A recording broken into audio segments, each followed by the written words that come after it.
All right, my man, Mr. Pendleton. Con. We're going to talk about King Louis right now. So you were holding his hand when he passed. Nah, I mean, you gotta go see your bros, man. Yeah. You can't let them go out. Wait, like can that. we introduce this man over here? Oh. No, man. No. Say hi, Don Wayne. Don, wait, come on. You want to say that? Okay. Swan Records, 1958. Don 1958, and like I was thinking because the Beatles were on Swan Records. Wayne. Were they? They had a contract with Swan, but then they did Come Give Me a Dynamite. Yeah, all right. Yeah. Yeah. But okay, but back to Louis. So I was just saying one of my favorite things about Louis was that he had this hotel room that he'd go to in Mississippi, where he'd hole up and like write songs and stuff like that. And was his girlfriend at that time? Oh, That stripper. I should know. I know her name.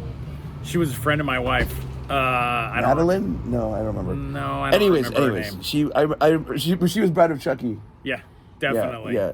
But no, let's talk about. But if Louis loved, wait, the boat. if Louis loved talk her, about the I boat. loved her. Talk about the boat. Oh, he like passed out in his van, drunk, driving to Mississippi, and like crashed through the windshield and woke up in a boat, completely fine, unscathed, not a cut, not a broken bone, nothing.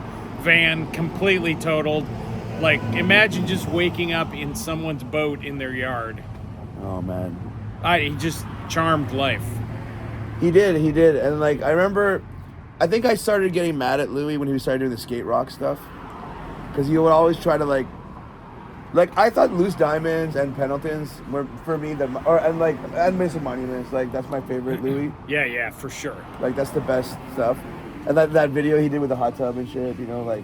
Of course. But I didn't even know. For like 10 years, he would at 2 a.m, 3 a.m, send songs to my wife. Like on Facebook, they were like Facebook friends. Yeah. So she had all this like unreleased Louis wow. material she never even told me about until after he died. Oh my god! I know it's amazing. That's like Bloodshot Bill. He used to get he got a tape of all his phone conversations with Hazel Atkins. Oh. Like he used to record all his conversations, and he got a tape. Like he used to sing him songs and stuff like that. But it touched me that Louis like went out of his way to like just be awesome with my wife and like. Well, your wife is one of the nicest people I've ever met. Thank you very much. I think and so she's too. one of the most beautiful women I've ever met. Yeah, but she is. okay, so let's rewind. How did we meet? Oh, you met me in Germany in 2008. Right. We played. What was the name of the club? Something. We were super late because we came from Copenhagen and the ferry was late. Wait, was that when Louis was eating the eggs in the egg cream or whatever in the toothpaste tube? Yes. Yeah. Yes. And we were like 2-3 hours late for this gig, but the people wouldn't go home, so the club owner let us play anyway. Right. And then in comes Khan, like shirt wide open, chains, and I was like, "Who the fuck is this guy?"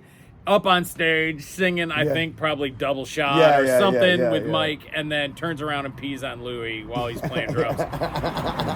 Yeah. What an intro. And the next day I'm having tea with your daughter, and it was lovely. Yeah.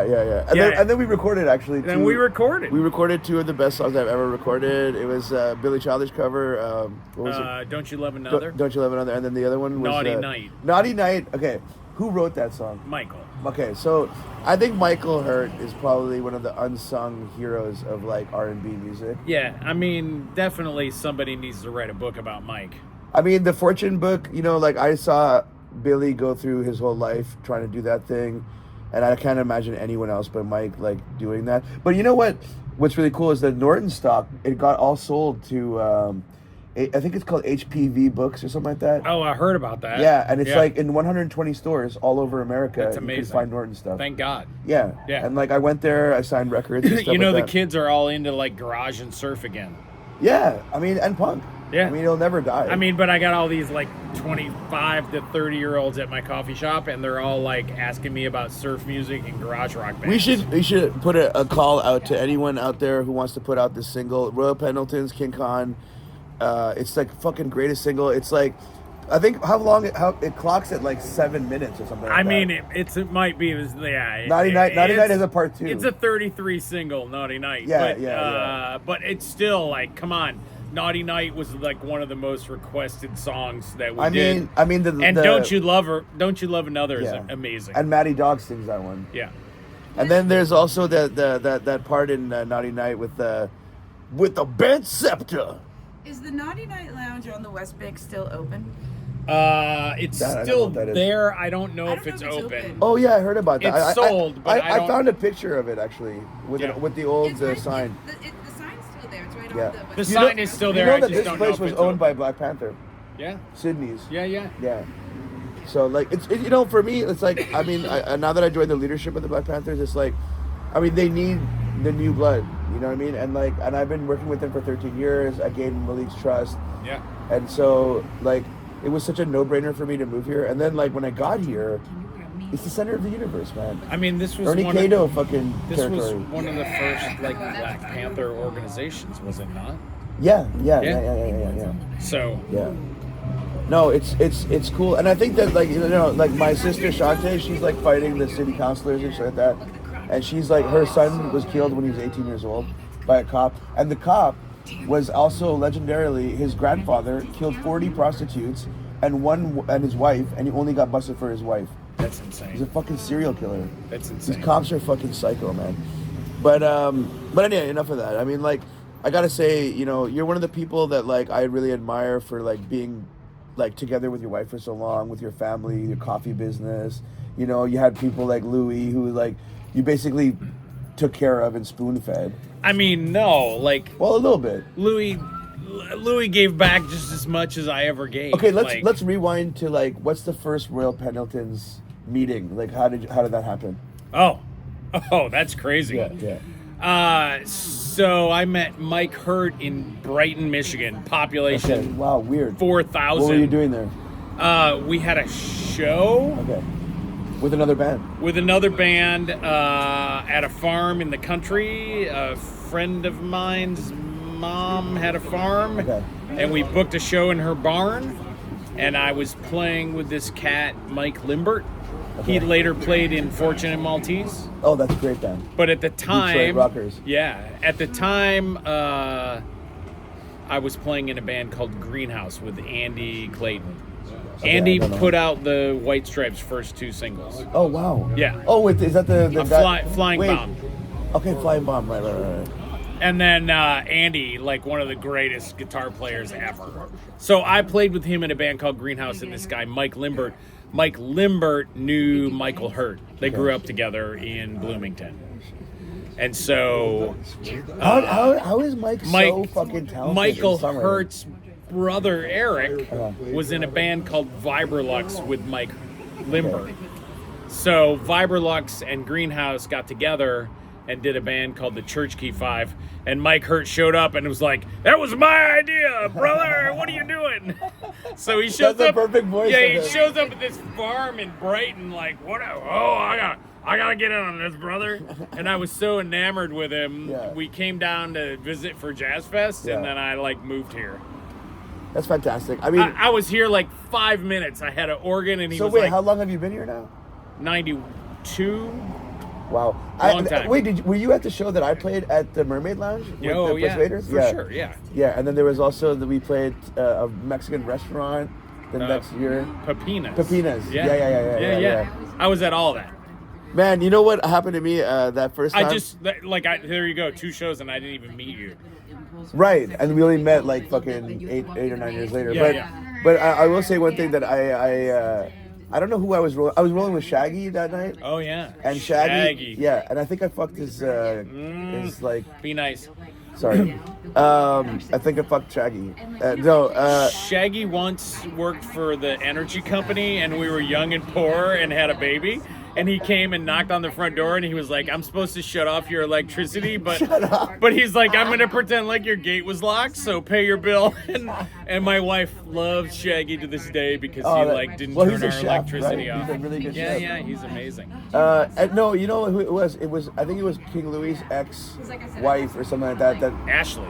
Ashley, she gave me a blowjob at the Spellcaster Lounge. Well, yes, sir. Yes. And Yeah, then- yeah. and that was in the dark after I saw Ernie Cato for Christmas show.